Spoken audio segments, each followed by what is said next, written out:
Wifi udah bisa. Apa ini, Tron?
Assalamualaikum warahmatullahi wabarakatuh.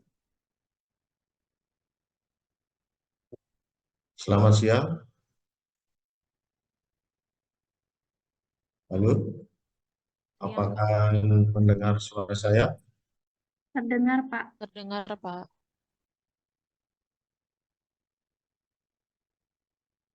Ini pesertanya sudah komplit belum, ya? Udah ya?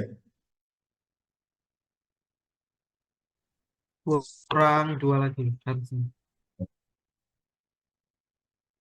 Arul monitor? Oh, barusan. Kurang dua orang lagi. Oh, kurang. Kita mulai aja ya, Arul ya. Boleh? Iya, biar cepat kelar ya. Eh, Baik, kita mulai. Assalamualaikum warahmatullahi wabarakatuh dan selamat siang bagi kita. Salam sejahtera bagi kita semua. Eh, Pertemuan saat ini adalah pertemuan yang kedua. Berarti saya punya hutang berapa pertemuan ya? Dua ya, Rul ya? Ada utang dua lagi. Waduh, banyak banget dua. Ya oke, nanti kita harus kita bayar, wajib kita lunasi seperti puasa ya, wajib disahur, wajib disahur. Minggu kemarin atau pertemuan kuliah yang pertama kemarin kita sudah membahas kepabeanan yang mana menurut pasal 1 ayat 1 yang dimaksud dengan kepabeanan itu adalah kurang lebih segala sesuatu yang berhubungan dengan pengawasan atas lalu lintas barang masuk atau barang keluar ya ke di daerah pabeanan serta pemungutan ya serta pemungutan biaya masuk dan biaya keluar. Otomatis kalau biaya masuk itu terkait dengan impor, kalau biaya keluar itu terkait dengan ekspor. Kita sudah bahas minggu kemarin yang mana kalau perusahaan atau wajib pajak atau orang pribadi yang ada di Indonesia membeli barang, membeli barang ke negara lain, membeli barang dari negara lain, ya, itu namanya impor, maka pembelian tersebut itu otomatis terkait dengan barang masuk ya dari luar negeri ke Indonesia, maka itu yang disebut dengan kepabeanan harus dipungut atau dikenakan biaya masuk. Ya, kemudian kemarin kita juga sudah membahas masalah daerah kepabeanan. Kita mengacu juga ke Undang-Undang Kepabeanan, terutama kalau nggak salah di pasal 1 ayat 2, yang mana daerah kepabeanan yang dimaksud dengan daerah pabean itu adalah kurang lebih wilayah Republik Indonesia yang meliputi wilayah darat, ya, perairan, dalam hal ini ya lautan, ruang udara di atasnya serta tempat-tempat tertentu yang disebut dengan zona ekonomi eksklusif dan landas kontinen sudah kita bahas minggu kemarin atau pertemuan yang pertama. Kemudian kita bahas masalah zona ekonomi eksklusif, yaitu zona yang luasnya 200 mil. Kemudian eh, daerah kontinen yaitu wilayah laut yang yang di luar teritorial yang meliputi dasar laut dan tanah di bawahnya itu sepanjang 350 mil dari garis pangkal laut di wilayah tadi sudah kita bahas ya. Nah, sekarang kita melanjutkan pembahasan kita dari pertemuan kemarin yaitu terkait dengan konsep tarif dan nilai kepabeanan. Saya ulangi lagi, konsep tarif dan nilai kepabeanan. Kita kemarin juga sudah belajar apa sih yang dimaksud biaya masuk itu. Kita akan kita bahas lagi sebentar lalu. Yang dimaksud dengan biaya masuk itu merupakan pungutan negara berdasarkan undang-undang yang dikenakan terhadap barang yang diimpor.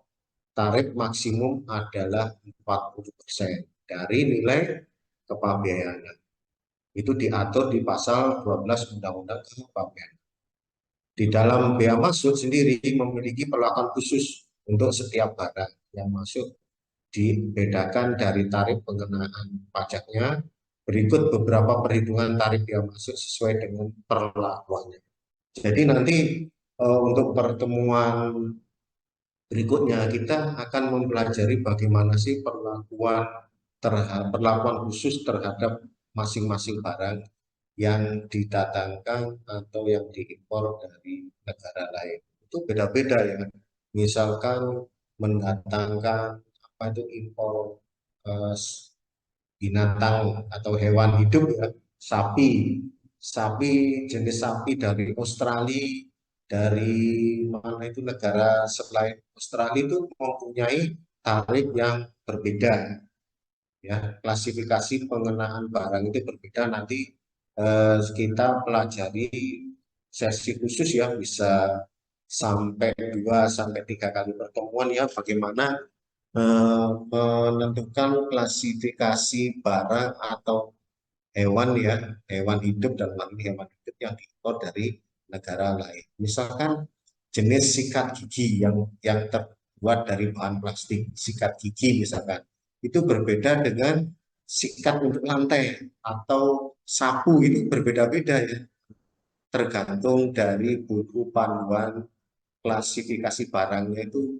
eh, bagaimana, nomor serinya itu berapa, kemudian tarifnya itu bagaimana, itu yang dimaksud dengan eh, bea masuk sendiri memiliki perlakuan khusus untuk setiap barang. Nah, itu yang dimaksud dengan di dalam pasal 12 Undang-Undang Kepabeanan, yang mana di sini disebutkan bahwa di dalam bea masuk sendiri memiliki perlakuan khusus untuk setiap barang yang masuk dari tarif pengenaan pajaknya. Jadi nanti tarifnya beda-beda. Ada ribuan barang, ada ribuan jenis barang. Kita nggak hafal ya. Bahkan buku panduannya itu sangat tebal sekali.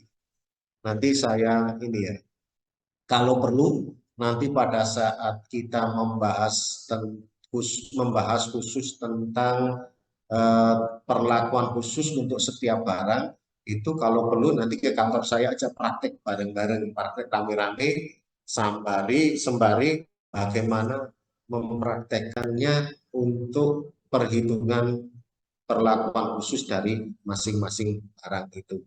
Jadi bukunya itu ribuan halaman juga. Jadi satu jenis barang terbuat dari plastik itu bisa ratusan ya, dari jenis-jenis eh, klasifikasi barangnya, otomatis berpengaruh ke tarif-tarifnya itu masing-masing gitu.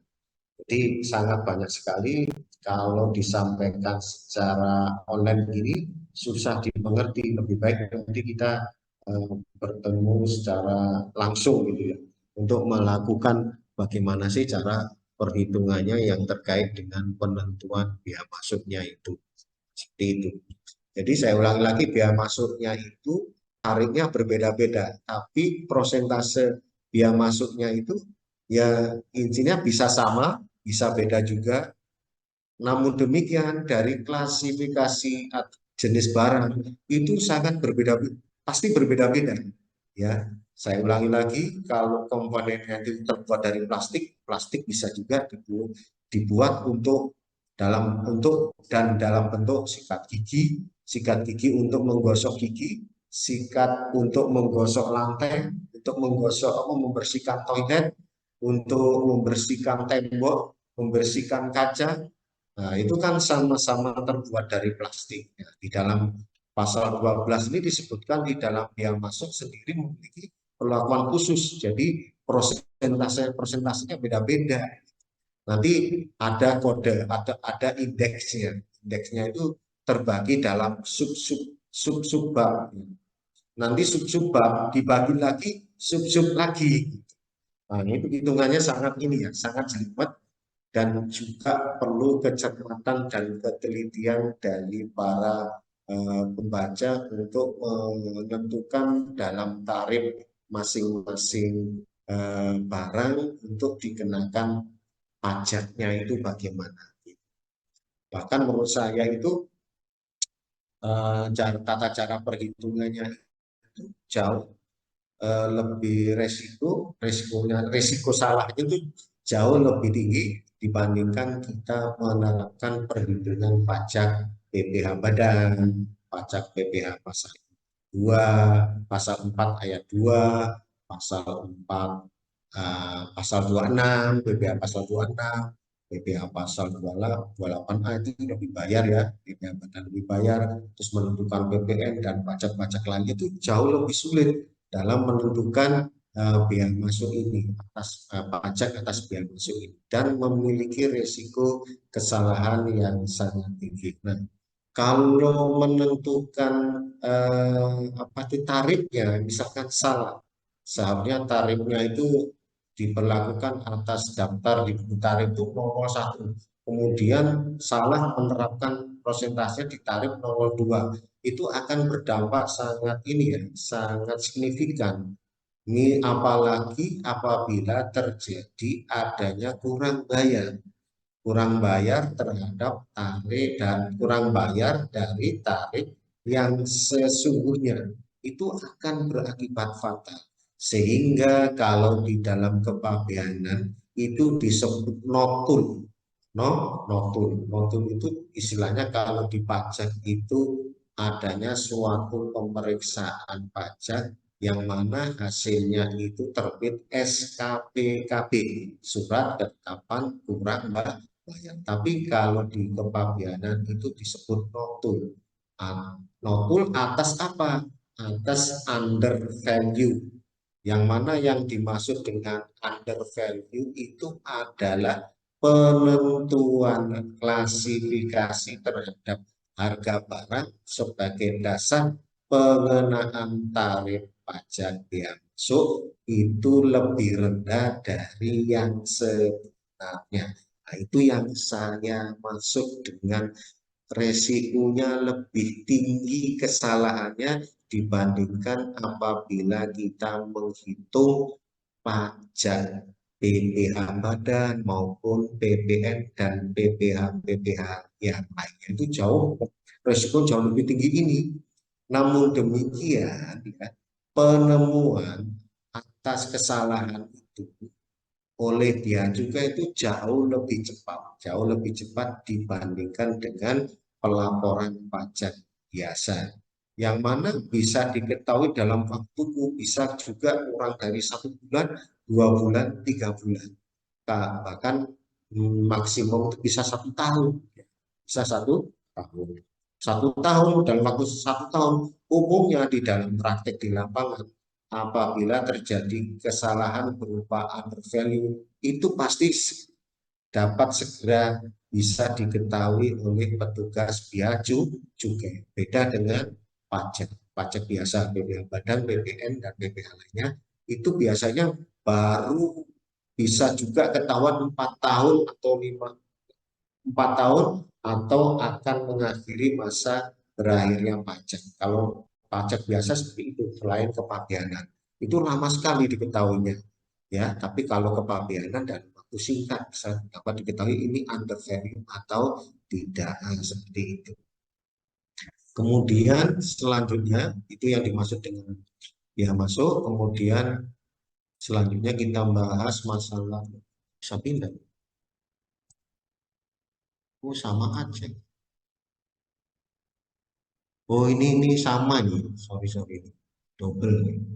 Nah, kemudian kita bahas masalah tarif. Sama. Oh, ini sama nih, double nih. Kita hapus ya. Kemudian setelah membahas biaya masuk, kita bahas ke jenis tarif. Tarif untuk menentukan biaya masuk itu ada beberapa eh, metode tarifnya. Pertama adalah tarif ad valorem atau dasar nilai dari biaya masuk dari nilai barang itu. Yang dimaksud tarif ad valorem adalah dasar nilai, yaitu tarif dasar nilai besarnya pungutan biaya masuk atas barang impor ditentukan oleh tingkat persentase tarif dikalikan harga CIF dari barang-barang tersebut. Ini yang diterapkan di Indonesia ya. Jadi tarifnya itu berapa ya, persentasenya itu berapa dikalikan harga CIF, cost insurance freight. Ya, termasuk cost itu dalam biaya pengiriman, asuransi dan ongkos angkut biaya pengiriman. Nanti kita bahas lebih lanjut CIF itu bagaimana ya.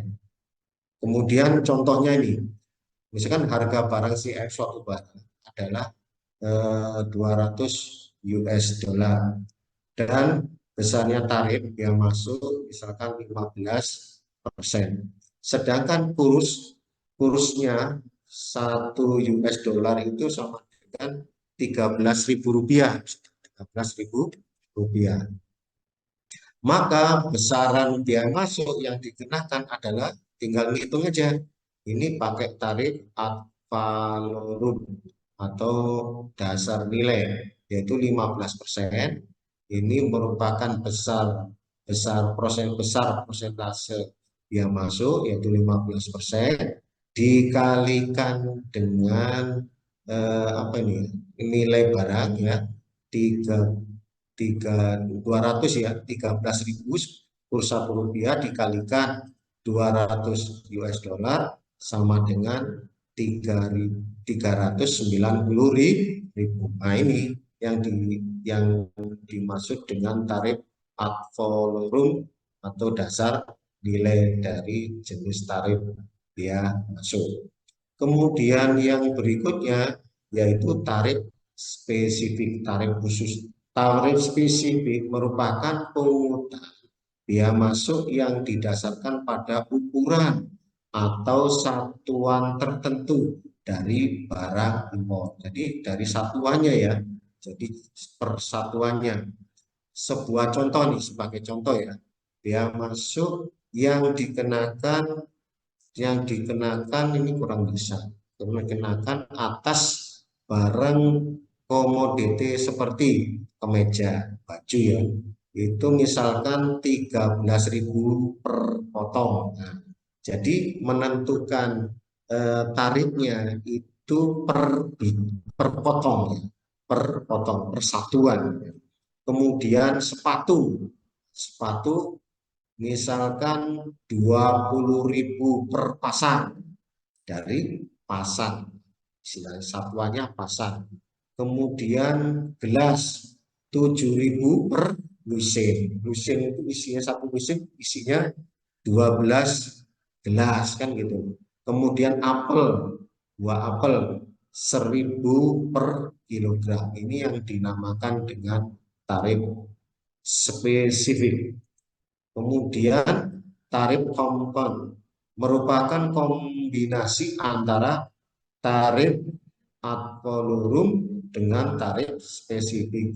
Contoh biaya masuk untuk sebuah komoditas adalah 10% misalkan dari CIF ditambah tarif per unitnya. Itu yang disebut dengan tarif kompon.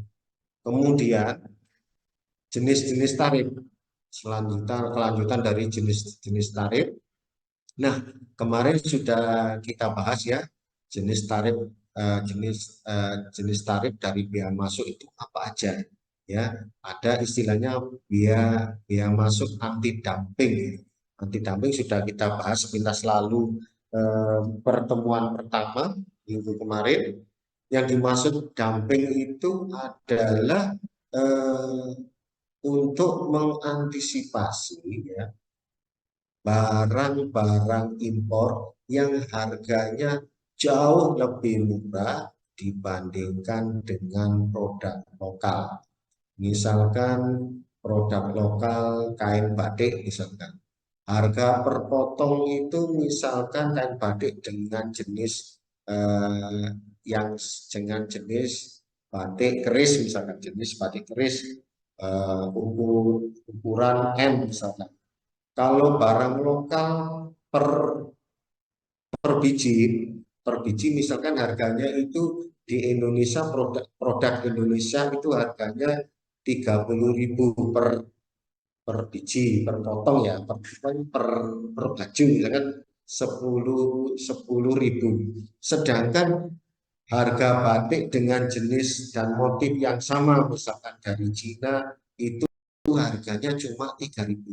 Otomatis barang impornya itu kan jauh lebih murah dibandingkan dengan harga batik dengan jenis yang sama produk lokal 10.000. Nah itu namanya dumping sehingga harganya jauh lebih murah. Maka dari itu biaya masuk ini bisa diterapkan sewaktu-waktu ya.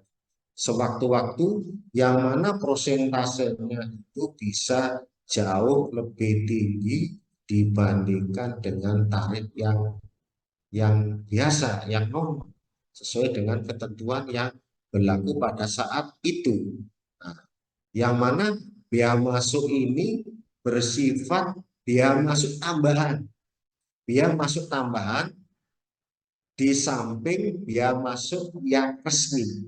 Misalkan biaya masuknya yang resmi itu 7,5%, biaya masuk 7. bisa juga ditambah 10,5% lagi. Sehingga menjadi berapa? Menjadi 18 karena aslinya 7,5 ditambah dengan biaya masuk dumping 10,5 menjadi 18%. Nah, gunanya ini untuk apa? Untuk menyelamatkan produk-produk lokal dari gempuran dumping yang mana jauh lebih murah harga jual dan seterusnya, ya. Tindakan pengamanan juga diatur di pasal 23. Nanti baca sendiri. Kemudian bea masuk pembalasan diatur di pasal 23C. Kemudian bea masuk preferensi. Nah, sini penjelasannya dumping sebagaimana sudah saya jelaskan tadi.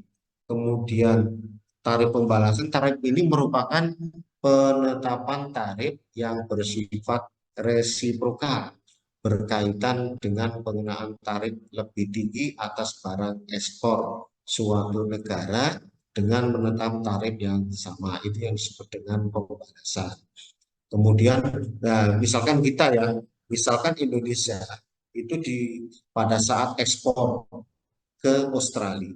Di Australia itu mengenakan tarif bea masuk tambahan dari yang resmi di Australia yang dikenai tambahan. Nah, kemudian Indonesia melakukan pembalasan dengan tarif yang sama pada saat diperlakukan tarif bea masuk tambahan oleh Australia yang saya sebutkan tadi. Nah, seperti itu. Itu namanya tarif pembalasan. Kemudian tarif diferensial merupakan tarif maksimum dan minimum atas produk-produk tertentu antara negara-negara yang memiliki hubungan baik kemitraan misalkan antar negara Uni Eropa, negara ASEAN ini karena mempunyai hubungan yang baik. Bahkan tarifnya itu bisa bersepakat karena hubungan baik bisa sampai 0%. Nah, itu bisa terjadi. Itu biasanya difasilitasi dengan perlakuan khusus dan aplikasi yang khusus.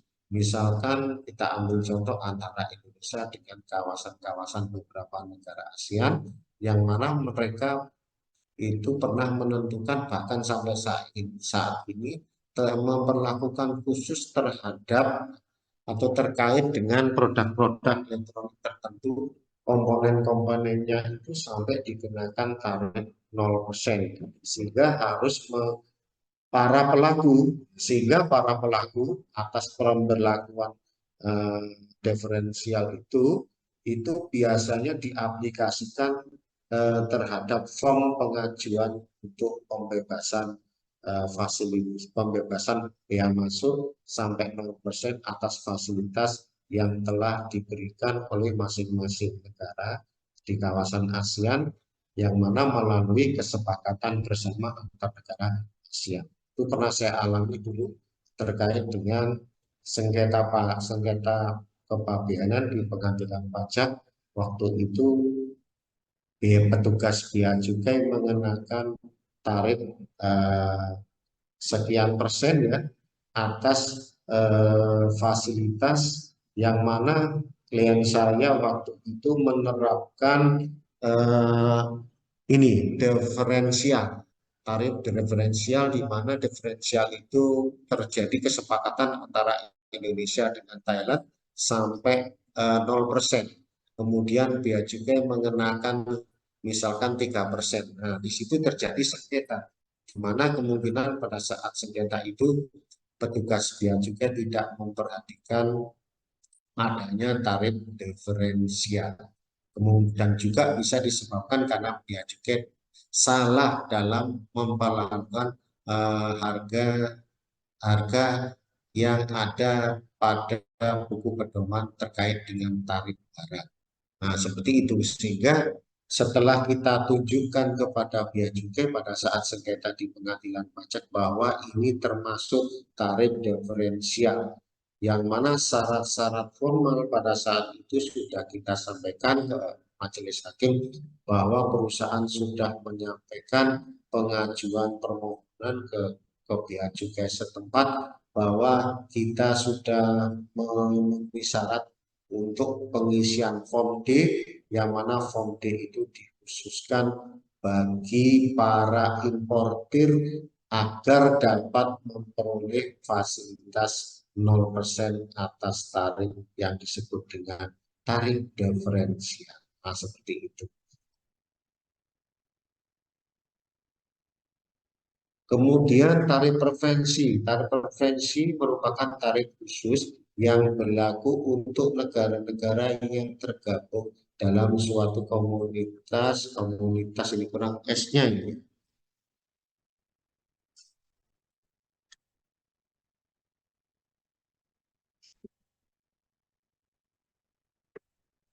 Komunitas atau asosiasi dan berbeda dengan tarif masuk untuk negara lainnya, sehingga mendapat perlakuan perbedaan. Misalkan dengan negara lain itu yang tidak tergabung di dalam ASEAN, Cina, ASEAN ya, ASEAN dan Korea ini terbagi dua ya, ASEAN dan Cina, ASEAN dan Korea. Itu biasanya kalau memperlakukan tarif preferensi itu berbeda apabila Indonesia yang tergabung dalam organisasi ASEAN itu melakukan perdagangan melakukan penerapan tarif dengan negara yang di luar ASEAN dan Cina, ASEAN dan Korea itu biasanya bisa lebih tinggi, bisa lebih rendah, jadi berbeda. Otomatis kebanyakan bukan lebih tinggi lebih rendah, otomatis ya lebih tinggi dari pengenaan tarif ASEAN dan Cina dan ASEAN dan Korea. Nah, seperti itu. Jadi untuk tarif preferensi ini biasanya mempunyai besaran tarif yang lebih kecil dibandingkan dengan tarif yang diberlakukan ke negara lain selain ASEAN dan Cina, ASEAN dan Korea. Nah, seperti itu.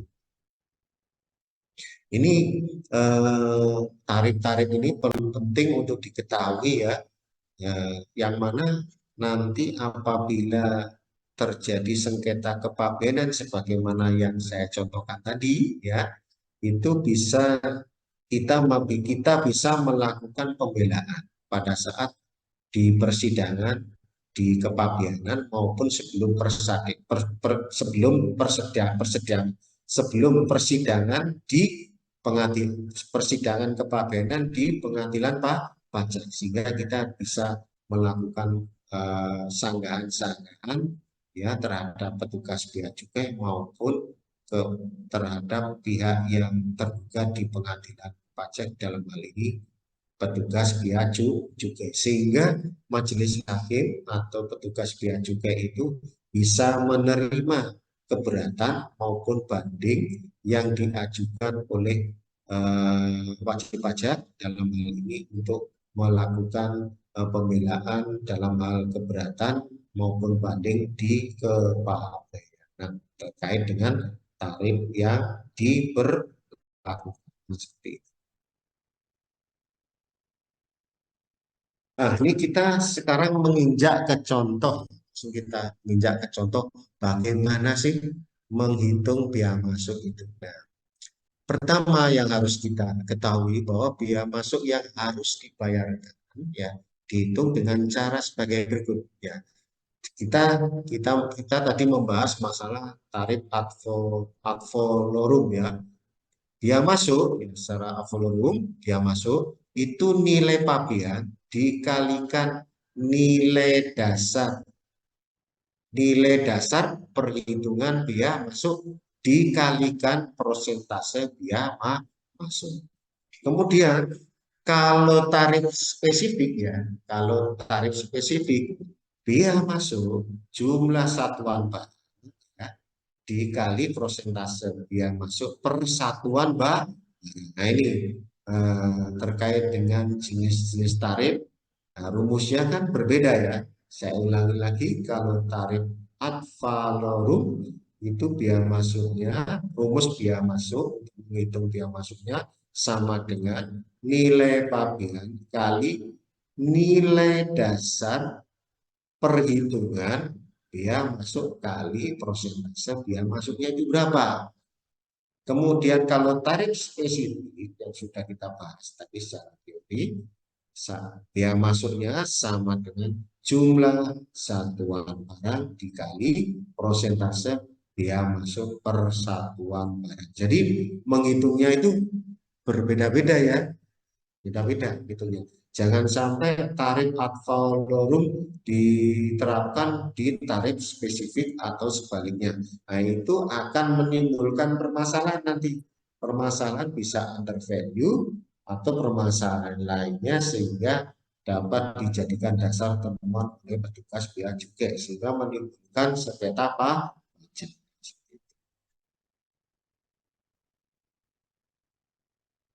Nah, ini sebelum membahas perhitungan biaya masuk lebih lanjut ya perlu Anda ketahui bahwa terjadinya impor atau ekspor itu kan terjadi suatu kontrak jual beli dulu ya antara impor antara penjual dengan pembeli. Nah, dalam kontrak itu untuk menentukan harga barang itu menjadi dasar acuan apakah CIF atau FOB ya kan. Kalau CIF itu kepanjangan dari Cost Insurance Freight merupakan skema perdagangan internasional pembebanan biaya, resiko dan tanggung jawab harus dibebankan kepada penjual. Jadi kesepakatannya mengenai biaya, mengenai asuransinya, biaya pengirimannya, itu menjadi tanggung jawab dari penjual.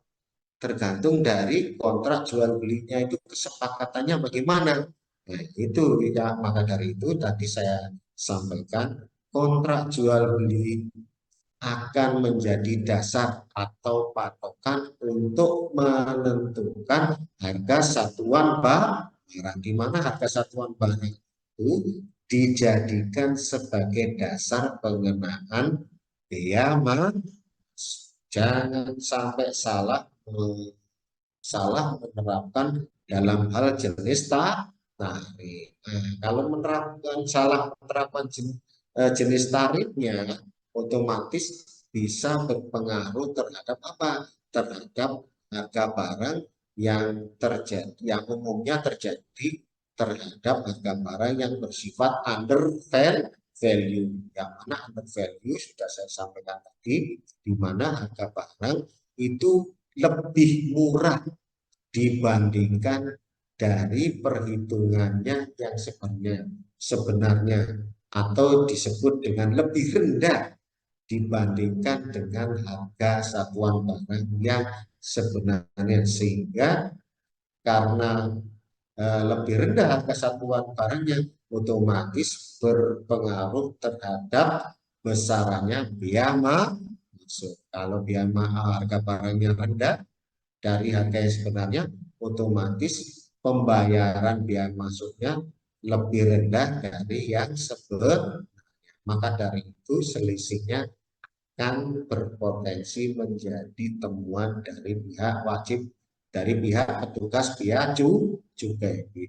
Otomatis akan terjadi denda. Dendanya itu sangat signifikan. Nanti kita bahas lebih lanjut bagaimana pemeriksaan yang dilakukan oleh petugas dalam hal ini petugas pemeriksa kepabeanan, bagaimana menentukan tarif denda yang terkait dengan masalah underfair seperti itu. Kemudian berikutnya ya, sebentar ya, saya apa untuk pintunya.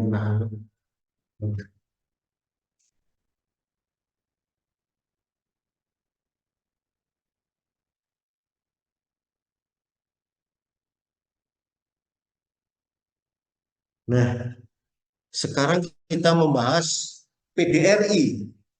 PDRI itu pajak dalam rangka impor. Pajak dalam rangka impor.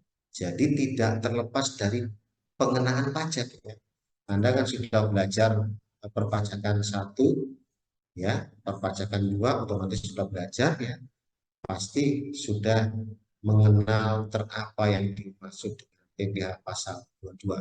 Ini penulisan seperti ini salah, bukan hurufnya hanya harusnya huruf kecil. Nah, pasti Anda sudah belajar perpajakan 1 dan 2, otomatis mengenal apa yang dimaksud dengan PPh pasal 22, kemudian PPN impor, kemudian PPN BM. Ya. Ada yang bisa menjawab apa yang dimaksud dengan PPh pasal 22 itu? Berapa tarifnya atas PPh pasal 22 itu? Tarifnya ada dua macam. Ada yang lebih rendah, ada yang lebih tinggi dari yang saya sebutkan yang lebih rendah tadi. Ada 2 tarif. Kemudian PPN impor sama saja dengan PPN biasa. Kemudian PPN BM itu perlakuannya khusus. Apa yang dimaksud dengan PPh pasal 2? Silakan, ada yang bisa menjawab? Izin jawab, Pak. Namanya siapa? Dicatat Riko dulu. Okta, Pak. Siapa? Riko Okta, Pak.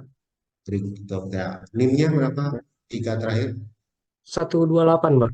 Ya, silakan. Baik. Izin, Pak, PPh 22 itu pajak yang dikenakan terhadap badan usaha yang biasanya tuh terlibat di perdagangan impor sama ekspor gitu, Pak. Nah, pajaknya tarifnya itu yang dikenain itu 2,5% kalau misalnya dia punya API. Tapi kalau misalnya dia nggak punya API, kenanya 7,5%, Pak, tarifnya. Oke. Menurut yang lain, jawaban tadi benar atau salah? Atau gini ya, siapa yang menjawab salah dan siapa yang menjawab benar? Silakan. Ada satu lagi penjawab untuk menyetujui dan untuk tidak menyetujui dari jawaban berikut tadi. Silakan. Arul masih monitor? Iya, Ya, dicatat ya Arul. iya. Silakan.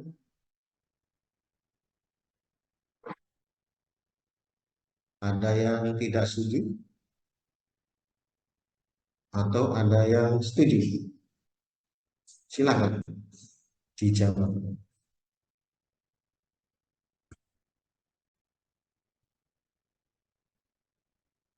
Saya itu 1, 1,5, 2, 2,5. Ada yang menjawab sebelum saya tutup? Tidak ada ya. Oke, jawabannya benar. Jadi ada yang ini jawabannya benar bahwa PPh ini terkait dengan impor suatu barang. Jadi dikenakan tarif PPh pasal 2. Apabila pengimpor barang tersebut memiliki angka pengenaan impor, itu dikenakan 2,5%. Kalau tidak memiliki, sebesar 7,5%. Nah, sekarang saya kasih pertanyaan berikutnya. Bagaimana PPh pasal 2 ini perlakuannya terhadap PPh badan? Bagaimana perlakuan PPh pasal 22 ini terhadap PPh badan? Silakan dijawab. Izin Sebagai jawab, apa? Pak. Ya, siapa namanya? Sebagai Desi, Pak. Oh, Desi Ratnasari Ya. ya. Amin, Pak. Izin jawab, Pak, untuk PPh 22 ini bisa dijadikan sebagai kredit pajak untuk pajak penghasilan badan perusahaan, Pak. Oke. Ada yang tidak setuju dengan jawaban Desi Ratnasari?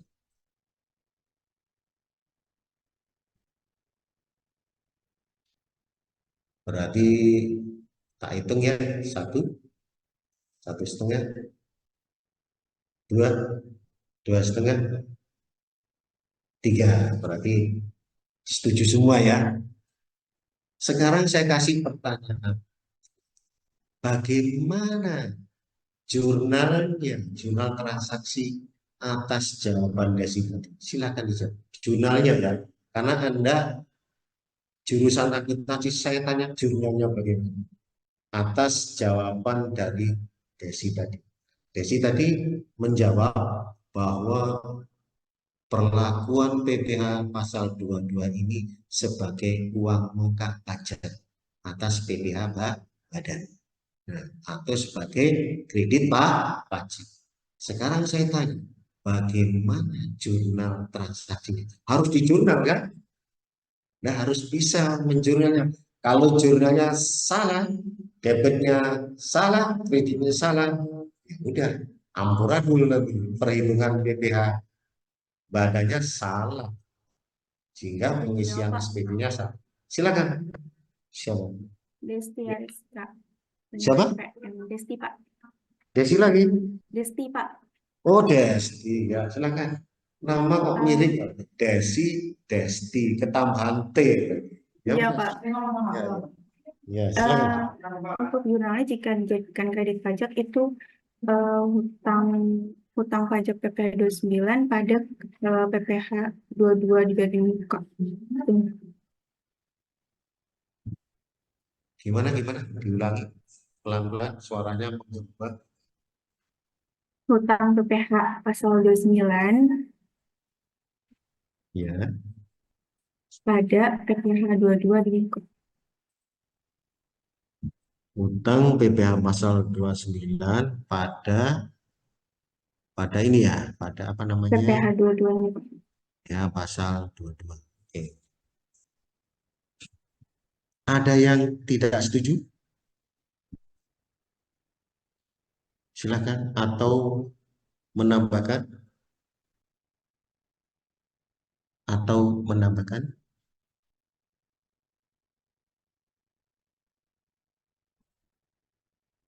Ini bisa ditambahkan, ya, bisa ditambahkan.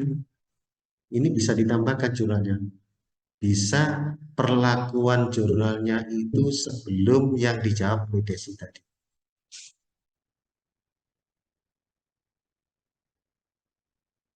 Jurnalnya pada saat terjadi transaksi pembelian.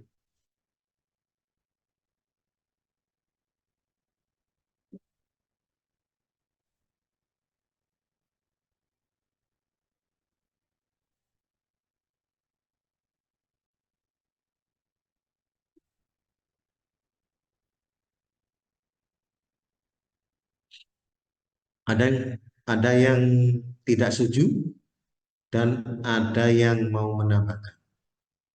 Jawabannya silakan dijawab. Ada dua pertanyaan. Pertanyaan yang pertama, ada yang berani menjawab tidak setuju.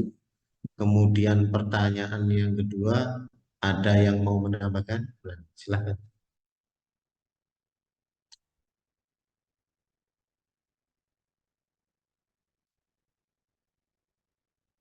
Pak, izin mencoba menjawab, Pak. Siapa namanya? Listi, Listi, NPM. NPM 025. Yes. Dicatat langsung lo ya. Soalnya saya nggak bawa pulpen, lupa soalnya. Silakan. Kalau untuk jurnal pembeliannya itu, semisal PPh 22 ini dipungut oleh pihak lain, itu jurnalnya persediaan barang dagang di debit, terus PPh pasal 22 dibayar di muka, itu di debit juga, kemudian dikreditkannya itu utang usaha dari jumlah persediaan barang dagang dan PPh pasal 22 dibayar di mukanya, Pak. Terima kasih, Pak. Ya. Ada yang ini tidak setuju dengan jawaban Nesti?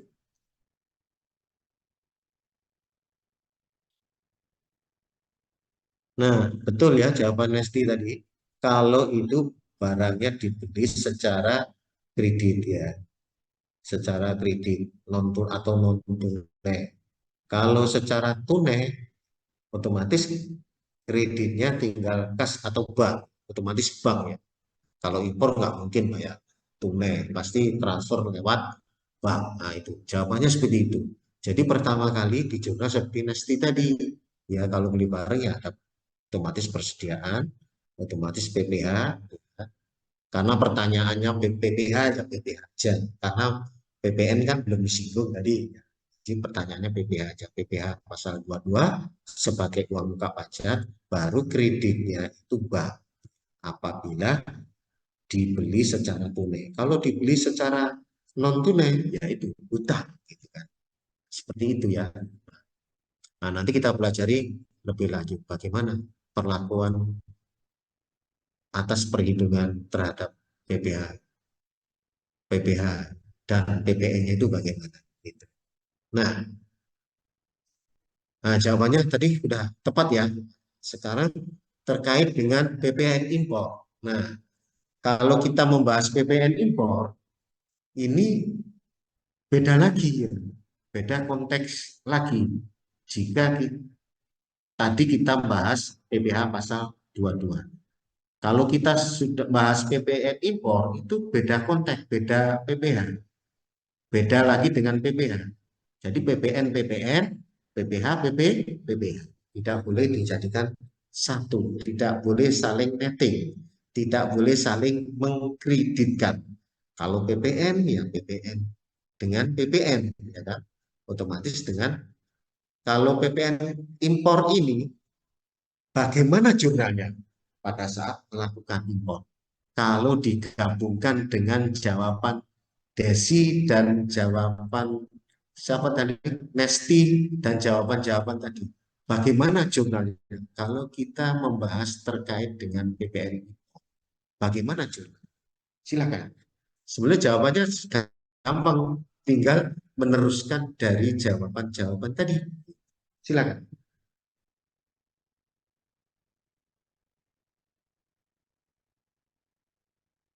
PPN impor ini ya terkait dengan barang yang diimpor. Di samping kena PPh pasal 22, juga kena PPN impor.